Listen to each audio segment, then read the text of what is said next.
for another voice of Milan, and this is Tony. She is our right-hand lady and also part of our doTERRA team. Hey there. Hey. We had a number of great questions come online today, so we'll try to get as many of them as we can. Okay. One of the first questions is actually in looking at using these oils with children. I've had a couple of questions both with young children, elementary school age, but then also with babies, and talking about when is it safe to start using the oils, and can I used to use them for all my babies, and then what would be some of the differences or some of the cautions that needed to be made by using those oils with young children. So I just think in general, when we're talking about these oils, because they're so potent, we want to just use, common sense really. And like I said, we only need 1 to 2 drops. And so 1 to 2 drops max. And typically for a child, you just need 1 drop. And I always recommend diluting it with a little bit of fractionated coconut oil or regular coconut oil. And so for an infant to maybe a 4-year-old, the recommendation is 1 teaspoon of carrier oil per drop of essential oil. And, I don't even follow that totally accurate or exactly, just because a lot of times I dilute them already in the roller bottle. But as long as you're diluting the oils before you use them on a young child and you're using, no more than 1 to 2 drops, there should be no issue. I do not recommend using a really heavy detox oil on infants and toddlers unless, of course, they're undergoing treatment like my son is, and then we need to, help them detox. But, Zendocrine, for example, we didn't talk about that oil. It's a really great detox oil, but not maybe necessary for an infant or a young child. Okay, and what about if I'm pregnant? What if someone is pregnant? Are there oils to stay away from, or are there oils that you would specifically encourage for someone to use if they're pregnant? Yeah, there's some amazing oils and actually protocols that our team has available for our team members with how to use oils while pregnant, during delivery, and even postpartum. So essential oils are such a complement to pregnancy. But yes, there are a few that you want to just use with caution. So when you're nursing, you don't want to use a lot of peppermint because it can reduce breast milk supply. There's an essential oil, clary sage, that you don't want to use a whole lot towards the end of your pregnancy because it can induce labor. So you can use it when you're ready to go into labor, but you don't want to use it prematurely. So there's just a few oils like that we recommend using with caution. But again, this is why, you guys, it is so important when you do purchase your essential oils that you purchase them from somebody who is educated and has resources for you. Because like Carrie said in the beginning, she texted me constantly, and that's why I decided I need to start a weekly call where people can call in every week with their questions and ask, and it can be very individualized. So someone can say, I'm pregnant, 6 months along, what can I not use? And so that's why we offer those resources. Okay, that's great. Thank you, Susan. Are there any oils that, let me back up. There have been a number of questions asked into creating your blends, and then also using doTERRA, as we know, has some already that are blended together.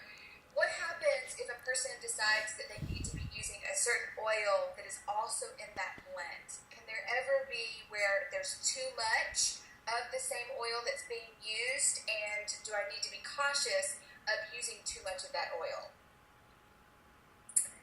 No. So, we use quite a few blends throughout the day, or oils that are going to be repetitive, and that is not a concern because the oils aren't going to be, you're not going to develop an immunity to them. When you're using something that's natural, your body knows exactly what to do with it.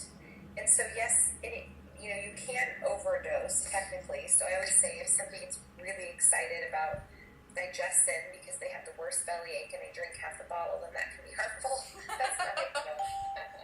But if, again, just practicing common sense and using the oils, like we use frankincense multiple times a day, On Guard as well, and Clary Calm.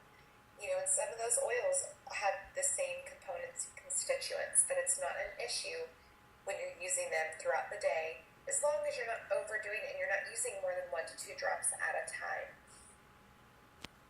What happens if I do begin to have a reaction to the oil? Sarah particularly wanted to know that if, and her example was that she was making a glass of water that had lemon in it and accidentally dropped too many drops of the lemon into it, and so she began to break out into a rash.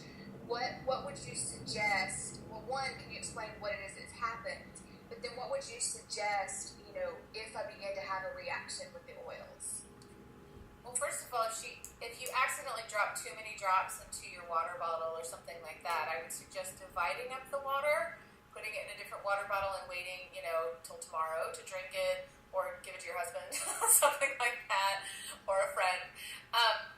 But according to David Stewart in his book, The Chemistry of Essential Oils Made Simple, he said that if you have a reaction, generally this is a reaction of like a detox reaction. And he recommends just backing off of that oil for a little, a day or two, and then slowly adding it back. What do you think, Susan?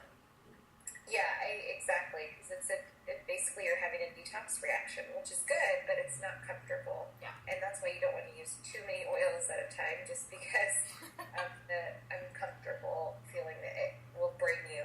So that's exactly correct. I would just back off for a few days and then slowly bring it back in and just do one drop at a time in your water. Okay, and Tina actually just wrote in, do you mind repeating again two formulas? One, your standard formula for creating blends, and then two, Susan, you mentioned about your immune system blend that you created, both with the oregano and without. Do you mind repeating that as well, please? Yes, so we do 20 to 30 drops of each frankincense, on guard, and lemon, and then I top it off with fractionated coconut oil. And then I, put the lid on and I move it around. I don't shake it, but I kind of move it around in my hand until it all mixes together. And then the other combination is we do 20 to 30 drops of on guard, lemon, and oregano, and the frankincense. And so now you have the blend that you're going to use when you're not feeling well, and I label them with the little stickers that you get when you order your oils. And then you have the blend that you're going to use daily. All right, Carrie, you mentioned about the 3 ways to use the oils, and one of the ways you mentioned was to ingest them. Mm-hmm. Do you mind explaining how do I know which oils? Because we know that you can't ingest all the oils, so how do I know which ones I can ingest and which ones I can't? Sure, yeah. doTERRA makes it very easy for you to know which oils you can ingest and which oils aren't safe to ingest. So on their bottles, on the back, if it can be ingested, there's going to be a box that says supplement facts. And if it has a supplement facts box, then you know that this is okay, is safe to take internally. If it does not have that box, like the blend Serenity doesn't, and some of the other, like the emotional therapy blends, those are not to be taken internally, and none of them will have that supplement box on the back. And again, you always want to use common sense. So a drop or two internally is going to go a very, very long way. All right. What about using the oils? And I'm already currently on medication. Both the suggestion or the question has been both for like diabetes or if I'm on thyroid medication. Will the essential oils harm or affect me in the medication that I'm already being taken? So the good news is the essential oils that we use are not contraindicated with any medications. Now, that said, again, this is for educational purposes, and so we do always recommend that you contact your physician. And a lot of times when you tell them what you're going to be doing using essential oils, they may laugh or they may say, I don't know anything about that. But we're not worried about contraindications with medications because, for example, grapefruit, that's an oil that we use a lot of times, and people are often told to avoid grapefruit when they're on multiple medications. The reason is the flesh of the grapefruit can be contraindicated, but the essential oil comes from the peel, and so there isn't a concern when taking grapefruit essential oil when you're on medications. And so, yes, you can use these essential oils while you're on medication.